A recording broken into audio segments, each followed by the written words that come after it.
आओ बच्चों, आज हम क्लास 10th का चैप्टर 12 की सेकंड वीडियो के बारे में देखते हैं। आज इस वीडियो में हम कुछ टॉपिक्स कवर करेंगे जिनके नाम है जैसे प्रतिरोध को श्रेणी क्रम में जोड़ने के बाद जो कुल प्रतिरोध है वो कैसे निकाला जाता है, या पार्श्व क्रम में जोड़ने के बाद कुल प्रतिरोध कम होता है ज़्यादा होता है, घरों में जो बिजली के जो एप्लियंसेस हैं, उपकरण हैं, उनको किस क्रम में जोड़ा जाता है, श्रेणी में या पार्श्व में। तो कुछ बातें हैं जो हम इस वीडियो में देखेंगे। जैसे कि आप फ्रंट में ही देख रहे हो, बहुत सारे बल्ब आपको दिखाई दे रहे हैं और ये जो बल्ब हैं ये एक के बाद एक कनेक्टेड हैं। जैसे आप दिवाली पे लड़ियाँ लगाते हैं तो सारे बल्ब कनेक्टेड होते हैं, इसको हम श्रेणी क्रम कहते हैं। जैसे एक पंक्ति होती है, एक ही लाइन के अंदर ये सभी बल्ब को कनेक्ट किया गया है, लेकिन हम इनका 1 to 1 और 2 to 2 कॉरस्पॉन्डेंस में इनको लगाएंगे तो उसको हम पैरेलल या पार्श्व क्रम कहते हैं। जो समानांतर लाइन की तरह इनको हम अगर जोड़ेंगे तो वो पार्श्व क्रम कहलाता है। तो आज हम यही पढ़ेंगे प्रतिरोध के बारे में। तो चलिए पढ़ते हैं। पहला है, अगर प्रतिरोधों को सीरीज़ में लगाया जाता है, श्रेणी क्रम में लगाया जाता है, तो कुल प्रतिरोध कैसे हैं।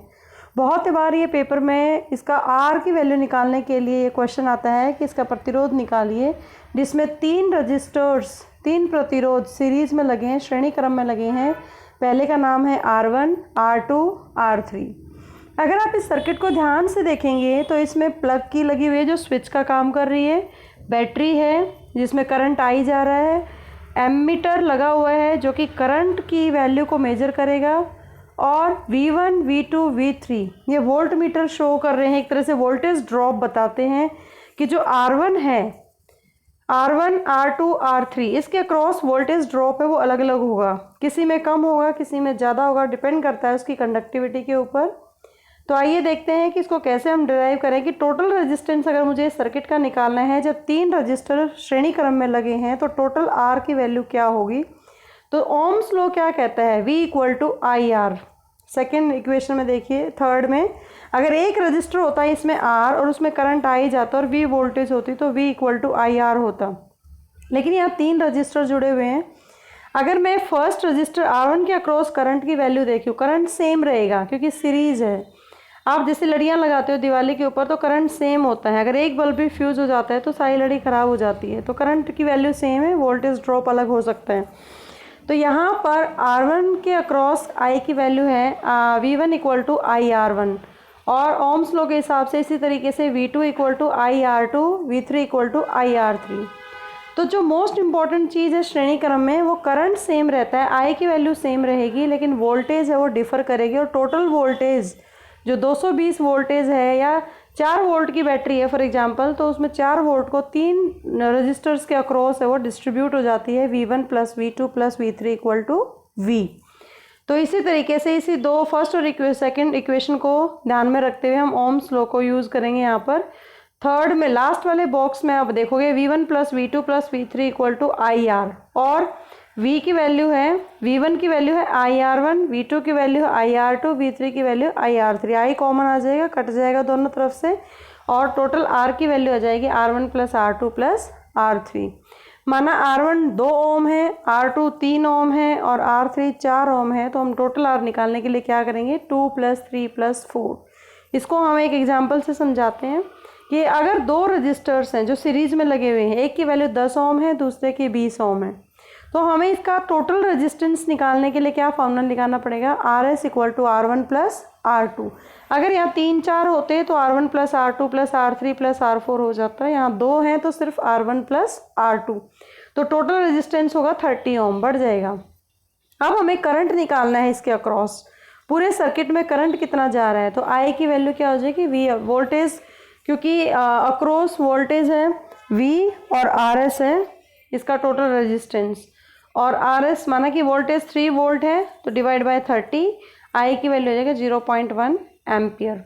अगर सिर्फ मुझे पोटेंशियल डिफरेंस 10 ओम के अक्रॉस निकालना है तो ओम्स लॉ लगाएंगे, V = IR, और I की वैल्यू आएगी 1/10 या 0.1 एम्पियर इंटू 10 की वैल्यू ओम। इस तरीके से क्योंकि करंट सेम रहेगा सीरीज़ में, इसलिए I की वैल्यू सेम रहेगी और वोल्टेज हो जाएगा 1 वोल्ट। इसी तरीके से हम 20 ओम के अक्रॉस भी वोल्टेज निकाल सकते हैं। तो आप देखोगे जब श्रेणी क्रम में रजिस्टर्स को लगाया जाता है तो वोल्टेज अलग अलग होगी, लेकिन करंट की वैल्यू क्या रहेगी, सेम रहेगी। उसके बाद आता है जब रेजिस्टेंसेस को पैरेलल में लगाया जाता है, मतलब जब पार्श्व क्रम में लगाएं, ये पैरेलल, पहले वाले में था एक के बाद एक 1 2 1 2 1 2 इस तरह का कॉम्बिनेशन था, लेकिन जब हम पार्श्व की बात करते हैं तो 1 1 2 2 1 1 2 2 इस तरीके से आमने सामने अगर दो बच्चे खड़े हो जाएं तो वो पैरेलल हैं, अगर एक के बाद एक खड़े होंगे तो सीरीज हो जाता है। तो यहाँ पर अगर इस सर्किट को आप ध्यान से देखेंगे तो ब्रांचेज निकली हुई हैं, बहुत सारी शाखाएं निकल जाती हैं। जब बैटरी से करंट आई जा रहा है तो आई वैल्यू है वो 3 भागों में डिस्ट्रीब्यूट हो जाती है, I1 I2 I3, और बाहर जब टोटल सभी में से यूज़ करके करंट जब जाता है तो टोटल I बन जाता है, जो एमीटर के थ्रू है वो मेजर किया जाता है, और इसके अक्रॉस वोल्टेज रहती है कैपिटल V। अब यहाँ पर सीरीज से रिवर्स है, वहाँ पर करंट सेम था, यहाँ करंट डिवाइड हो जाता है, I की value equal to I1 plus I2 plus I3 second equation में, और वोल्टेज है सेम रहती है। इस तरह के सर्किट है वो घरों के अंदर लगे होते हैं, क्योंकि घरों में अलग अलग डिवाइस, जैसे फ्रिज है उसकी कैपेबिलिटी अलग है करंट लेने की, फ़ैन है करंट की वैल्यू अलग है, गीज़र है उसकी वैल्यू अलग है, प्रेस चलाते हैं उसकी वैल्यू अलग है। तो एप्लियंसेस की जो करंट की वैल्यू डिफ़र करती है, किसी की 2 एम्पियर है, किसी की 4 है, घरों में 10 एम्पियर तक वैल्यू है वो सभी एप्लियंसेस की होती है, और उसी के हिसाब से जो MCB होती है, मिनी सर्किट ब्रेकर होता है, वो जो फ्यूज़ वायर्स होती हैं वो लगी होती हैं। माना किसी घर के एक एप्लियंस के अंदर 4.5 एम्पियर करंट जा रहा है, तो उसमें जो फ्यूज़ वायर लगेगी उसकी कैपेबिलिटी एटलीस्ट 5 एम्पियर की होनी चाहिए, ताकि एक्स्ट्रा करंट आता है तभी वो ब्रेक होगी, उससे पहले ना हो, वो स्मूथली उस करंट को उस एप्लियंसेस के में से पास करती रहे और एप्लियंस है वो प्रॉपरली चलता रहे। तो इसको हम डिराइव कैसे करेंगे, हमें टोटल रेजिस्टेंस निकालना है जब ये श्रेणी पार्श्व क्रम में कनेक्टेड है। तो ओम्स लॉ के हिसाब से I1 क्या हो जाएगा, V/R1, क्योंकि V की वैल्यू कांस्टेंट है, I2 equal to V/R2, I3 equal to V/R3। और जब रजिस्टर्स पार्श्व में हैं और जब करंट ऐड होता है तो I की वैल्यू हो जाएगी I1 plus I2 plus I3, और ओम्स लॉ के हिसाब से करंट की value I equal to V/R, और I की वैल्यू और I1 I2 I3 की वैल्यू हम सेकेंड इक्वेशन में रख देंगे, तो आपको लास्ट में एक इक्विवेलेंट रेजिस्टेंस मिलेगा, कुल प्रतिरोध मिलेगा 1/R equal to 1/R1 plus 1/R2 plus 1/R3। ये फार्मूला आपको उन न्यूमेरिकल्स में लगाना है जहाँ पर रजिस्टर्स पार्श्व क्रम में लगे हों या पैरेलल कॉम्बिनेशन में हो, जैसे डायग्राम दिखा रखा है, तभी आप इसमें टोटल रेजिस्टेंस निकालने के लिए फार्मूला लगा सकते हैं। नेक्स्ट एक एग्जांपल से देखते हैं।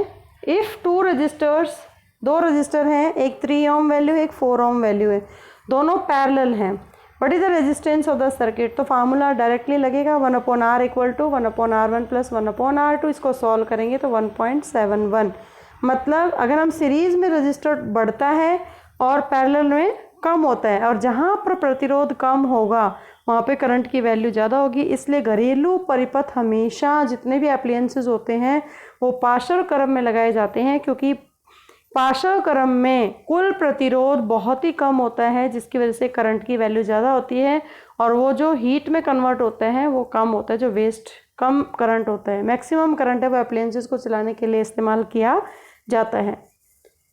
नेक्स्ट आता है heating effect of electric current, विद्युत धारा का तापीय प्रभाव।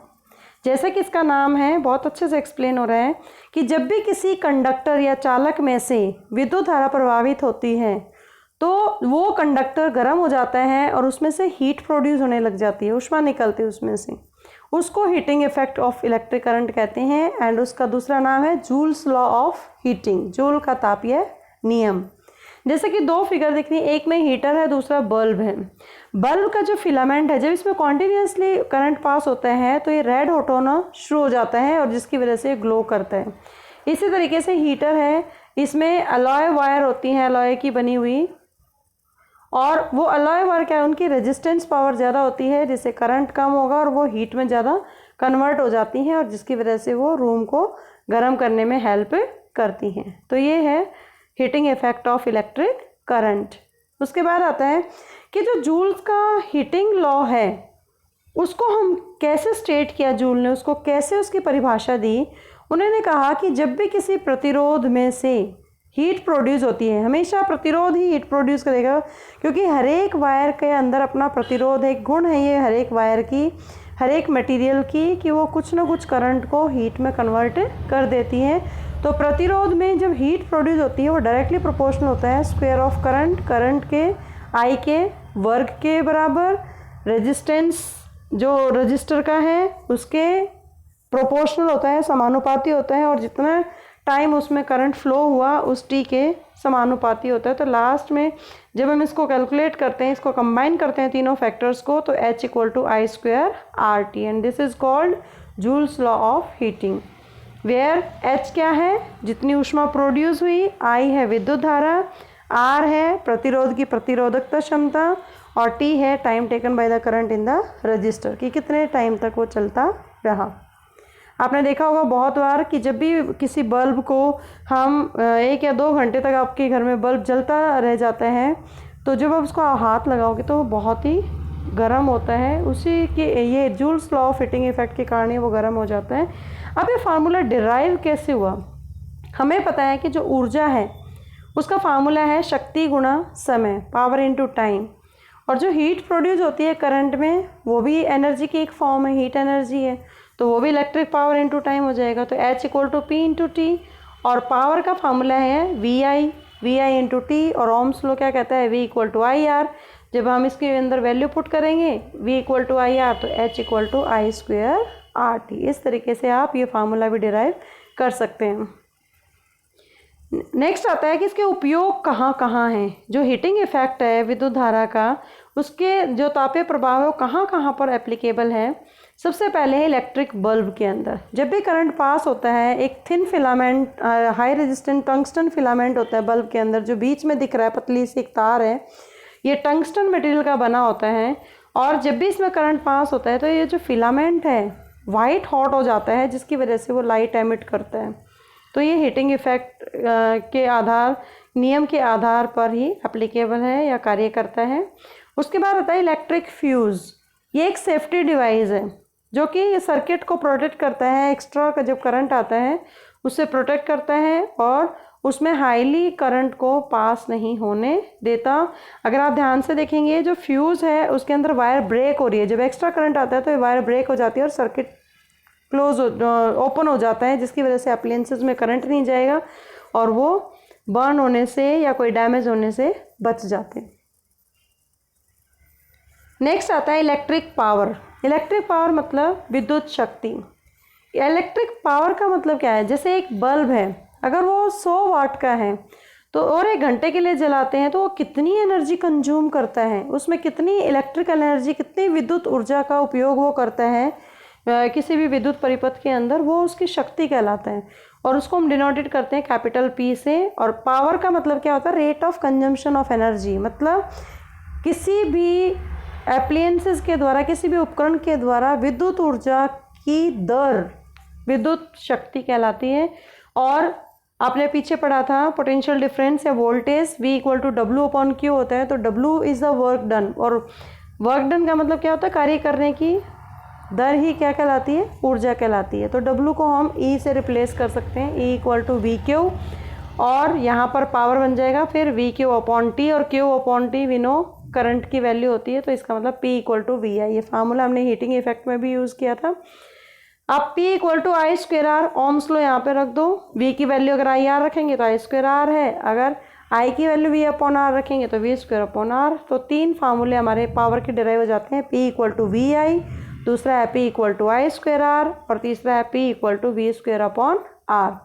और जो इलेक्ट्रिक पावर है, विद्युत शक्ति है, उसके मात्रक होता है सही मात्रक वॉट, जिसको W से रिप्रेजेंट करते हैं। अगर हम 1 वॉट की वैल्यू देखें तो 1 वॉट क्या है? किसी भी डिवाइस के द्वारा जितनी पावर कंज्यूम की गई, अगर उसमें 1 एम्पियर करंट पास हो रहा है और उसके अक्रॉस जो पोटेंशियल डिफरेंस है, जो वोल्टेज है, अगर वो 1 वोल्ट है तो वहाँ पे शक्ति उसकी 1 वाट होगी। तो 1 वाट बराबर है 1 volt into 1 ampere. P equal to V I formula लगा है यहाँ पर। और एक्चुअल प्रैक्टिस में लार्जर यूनिट जो होती हैं उसमें हम शक्ति का प्रयोग किलोवाट की फॉर्म में करते हैं, और 1 किलोवाट में 1000 वाट होते हैं। नेक्स्ट आता है कि जो विद्युत ऊर्जा है उसका कमर्शियल उपयोग क्या है, औद्योगिक उपयोग क्या है, उसकी यूनिट क्या है।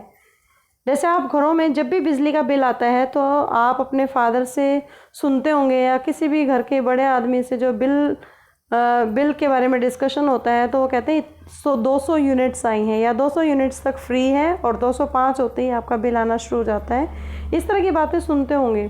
तो जो इलेक्ट्रिक एनर्जी का जो यूनिट है, जो कमर्शियल स्केल पे यूज़ किया जाता है, लार्ज स्केल पे यूज़ किया जाता है, वो किलोवाट आवर है, जिसको हम नॉर्मली यूनिट भी कहते हैं। एक यूनिट का मतलब 1 किलोवाट आवर। और 1 किलोवाट आवर क्या है? वो ऊर्जा कंज्यूम की गई है उस एप्लायंसेस के जब 1 किलोवाट पावर यूज़ की गई 1 घंटे तक। माना कि एक बल्ब है, 1 किलोवाट का बल्ब है और 1 घंटे तक उसको लगातार उसको यूज़ किया गया, उसको जलाया गया, तो उसमें कितनी खपत हुई ऊर्जा की, वो 1 किलोवाट आवर कहलाता है। और अगर हम देखें 1 kilowatt hour equal to 1000 watt into 1 घंटे के अंदर कितने सेकंड्स होते हैं? 3600 सेकंड्स। तो 3600 सेकंड्स अगर हम इसको पावर की फॉर्म में लिखें तो 3.6 इंटू 10 की पावर 6 वॉट सेकेंड या 3.6 इंटू 10 की power 6 joule. Joule is the energy. Joule SI मात्रक है ऊर्जा का। अब पावर वोल्टेज जो रेटिंग होती है वो क्या बताती है? वो एक इन्फॉर्मेशन बताती है किसी भी अप्लायंसेस के बारे में जो उसके ऊपर प्रिंटेड होता है, कि वो बताती है कि इसकी कितनी पावर कंज्यूम करता है और इसकी अक्रॉस वोल्टेज कितनी होनी चाहिए। जो पावर रेटिंग है वो किसी भी अप्लायंस की वो बताती है कि किस रेट पर वो कितनी अमाउंट में एनर्जी है वो कंज्यूम करता है। जैसे आप फ्रिज पे भी देखोगे 5 स्टार 3 स्टार, वो उसकी रेटिंग बता रहा है पावर की कि रेट ऑफ कंजम्पशन कितना है, उसका एनर्जी कितनी यूज़ कर सकता है वो, उसकी पावर कितनी है। तो power rating of 100 watt on the bulb का मतलब है, अगर 100 वाट का कोई बल्ब है तो उसका मीनिंग है कि उसने 100 जूल एनर्जी पर सेकंड में इस्तेमाल की, कंज्यूम की, इसलिए उसकी जो पावर रेटिंग है वो 100 वाट है। 50 वाट है तो इसका मतलब उसने 1 सेकंड में 50 जूल एनर्जी की खपत की, तो वो उसकी रेटिंग के बारे में बताएगा। आज हमारा ये 12th चैप्टर फिनिश हो जाता है सेकेंड वीडियो के साथ। आई थिंक आपको बहुत अच्छे से समझ आया होगा। Please do subscribe and don't forget to like too. Thank you so much.